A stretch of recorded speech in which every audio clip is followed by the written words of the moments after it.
दोस्तों आपने planet x के बारे में सुना है। जी हाँ, एक ऐसा ग्रह जो कि हमारे सौरमंडल में एग्जिस्ट तो करता है पर हम उसे देख नहीं पा रहे हैं। आज की इतनी एडवांस टेक्नोलॉजी होने के बावजूद वो ग्रह हमसे अब तक ओझल है। साइंटिस्टों का ये मानना है कि वो ग्रह हमारे सौरमंडल में सभी ग्रहों के ऑर्बिट को इन्फ्लुएंस तो कर रहा है, लेकिन वो हमें दिखाई नहीं देता, बस हमें उसके होने का फील होता है। लेकिन दोस्तों यहाँ मैं किसी भी ड्वार्फ प्लेनेट लाइक प्लूटो जैसे ग्रह की बात नहीं कर रहा हूँ पूरे क्यूपर बेल्ट में से। मैं बात कर रहा हूँ एक ऐसे काल्पनिक ग्रह के बारे में जिसका मास पृथ्वी से 10 गुना ज्यादा है। उस ग्रह की इतनी ग्रेविटेशनल पुल की वजह से यूरेनस, प्लूटो और क्यूपर बेल्ट के कई ऑब्जेक्ट अपने ऑर्बिट एरिया से विचलित हो रहे हैं। इसलिए वैज्ञानिकों ने कहा कि एक प्लेनेट 9 भी है जो कि हमारे अंतरिक्ष के अंधेरे में मौजूद है और वो प्लेनेट प्लूटो से बहुत बड़ा है। क्योंकि वैज्ञानिक उस प्लेनेट के बारे में ज्यादा कुछ नहीं जानते, इसलिए उन्होंने उस प्लेनेट को नाम दिया प्लेनेट एक्स।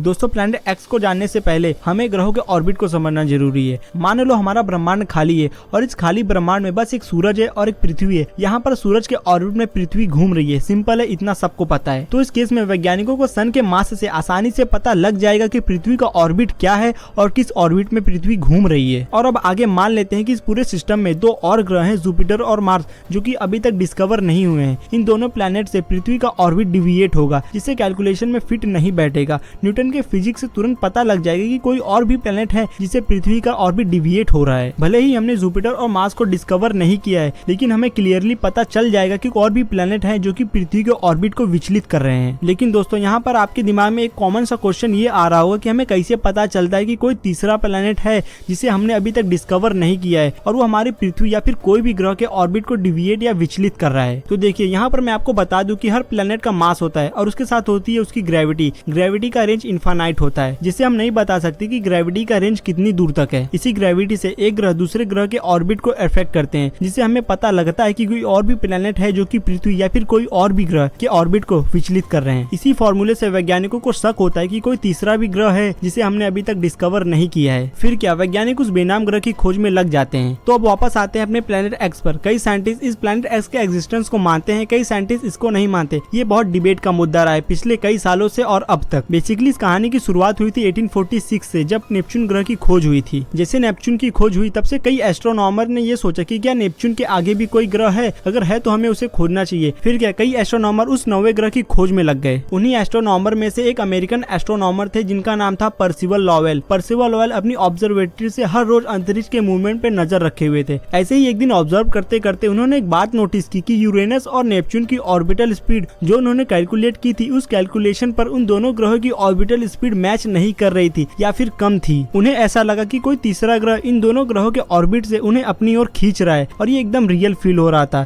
इसी हाइपोथेटिकल प्लेनेट को मिस्टर लॉवेल ने नाम दिया प्लेनेट एक्स। और इस हाइपोथेटिकल प्लेनेट को मिस्टर लॉवेल ने कई सालों तक खोजने की कोशिश की, लेकिन उनके हाथ बार बार निराशा ही लगी। फिर 1916 में मिस्टर लॉवेल की डेथ हो गई। उसके कई साल बाद 1930 में क्लाइड टॉम्बॉग ने मिस्टर लॉवेल को सही मानते हुए सौरमंडल में 9वें ग्रह की खोज करनी शुरू की। और कमाल की बात ये थी कि उन्होंने 9वें ग्रह की खोज भी कर ली, जिसका नाम उन्होंने दिया प्लूटो। प्लूटो की खोज के बाद टॉम्बॉग की टीम बहुत खुश थी क्योंकि उन्होंने एक नया प्लेनेट खोज लिया था। लेकिन ये खुशी ज्यादा देर तक नहीं टिकी, क्योंकि प्लेनेट एक्स के मास को कंसीडर किया जाए तो प्लेनेट एक्स बड़ा प्लेनेट था, लेकिन प्लूटो बहुत छोटा प्लेनेट था। उसका मास बहुत कम था। प्लूटो का मास इतना कम था कि वो अपने ऑर्बिट के ऑब्जेक्ट्स को भी इन्फ्लुएंस नहीं कर पा रहा था, जिससे साइंटिस्टों ने कहा कि ये वो प्लेनेट नहीं है जिसकी हमें तलाश है। फिर क्या सभी एस्ट्रोनॉमर और साइंटिस्टों ने फिर से प्लेनेट एक्स की खोज करनी शुरू कर दी और कई सालों तक करते रहे, लेकिन उनके हाथ में कुछ लग नहीं रहा था। फिर 75 साल बाद एस्ट्रोनॉमर को फाइनली एक ग्रह मिला जिसका मास प्लूटो से भी ज्यादा था। लेकिन दोस्तों जब साइंटिस्टों को वो ग्रह मिला उसके बाद तो मानो साइंटिस्टों को कई सारे ग्रह मिलने लगे और साइंटिस्ट कंफ्यूज हो गए कि इनमें से वो प्लेनेट एक्स है कौन सा। बेसिकली साइंटिस्ट इसको भी लेकर कंफ्यूज थे कि हमें जो हर गोल चीज मिलती है हम उसे प्लेनेट मान लेते हैं, उसके लिए कोई रूल्स नहीं है हमारे पास। उसके बाद क्या, जैसे ही साइंटिस्टों को इरिस ग्रह मिला वैसे ही साइंटिस्टों ने कुछ रूल्स बनाए प्लेनेट्स को लेकर और कहा कि जो जो प्लेनेट्स इन रूल्स को फॉलो करेंगे उन्हें ही प्लेनेट का दर्जा मिलेगा। तो फटाफट वो रूल्स जान लेते हैं कि वो रूल्स कौन कौन से थे। तो पहला रूल ये था कि किसी भी प्लेनेट को एक स्टार के ऑर्बिट में मूव करना होगा और दूसरा रूल था कि किसी भी प्लेनेट का मास इतना होना चाहिए कि वो ग्रेविटी की वजह से गोल हो जाए। आगे तीसरा और मोस्ट इंपॉर्टेंट रूल ये था कि एक प्लेनेट की ग्रेविटी इतनी तो होनी चाहिए कि अपने ऑर्बिट में आने वाले किसी भी ऑब्जेक्ट को खींचकर अपनी तरफ ले ले या फिर दूर ढकेल दे। तो इन्हीं रूल से साइंटिस्ट किसी भी ग्रह को उसे प्लेनेट का दर्जा देते थे और जो प्लेनेट्स इन रूल्स को फॉलो नहीं करते थे उन्हें डॉर्फ प्लेनेट कहा जाने लगा। तो दोस्तों अगर हम इन रूल्स को ध्यान में रखकर अपने सौरमंडल में देखें तो ऑलमोस्ट सभी ग्रह इस रूल्स को फॉलो करते हैं बजाय प्लूटो के, क्योंकि प्लूटो के पास मास तो है लेकिन इतना भी मास नहीं है कि अपने रास्ते में आने वाले किसी भी एस्टेरॉयड या फिर कॉमेट या फिर कोई भी ऑब्जेक्ट को अपने से दूर ढकेल सके या फिर अपना हिस्सा बना सके। बेसिकली प्लूटो शुरुआत के 2 रूल्स को तो फॉलो करता है लेकिन तीसरे रूल की वजह से वो मार खा जाता है। इसलिए 2005 में साइंटिस्टों ने प्लूटो से प्लैनेट का दर्जा लेकर उसे डॉर्फ प्लैनेट घोषित कर दिया और सिर्फ प्लूटो ही नहीं उसके जैसे खोजे गए 4 और प्लैनेट्स को डॉर्फ प्लैनेट घोषित कर दिया गया। और साइंटिस्टों की इतनी मेहनत करने के बाद भी उन्होंने जितने सारे प्लैनेट्स खोजे सारे के सारे डॉर्फ प्लैनेट निकले, उन्हें प्लैनेट एक्स के बारे में कुछ पता नहीं चला। फिर साइंटिस्ट उस हाइपोथेटिकल प्लैनेट को लेकर बहुत सारी थ्योरीज बनाने लगे। कईयों की थ्योरी स्ट्रॉन्ग थी तो कईयों की थ्योरी स्ट्रॉन्ग नहीं थी। उनमें से एक थ्योरी ये थी कि वो प्लैनेट सभी बड़े ग्रहों की तरह हमारे सूरज के करीब बना था, लेकिन जुपिटर और सैटर्न के कांटेक्ट में आने की वजह से वो प्लैनेट अनफॉर्चुनेटली दूर चला गया। तो कई साइंटिस्ट इस थ्योरी से एग्री करते हैं तो कई साइंटिस्ट इस थ्योरी से एग्री नहीं करते। और जो एग्री नहीं करते थे उनकी थ्योरी ये थी कि वो प्लैनेट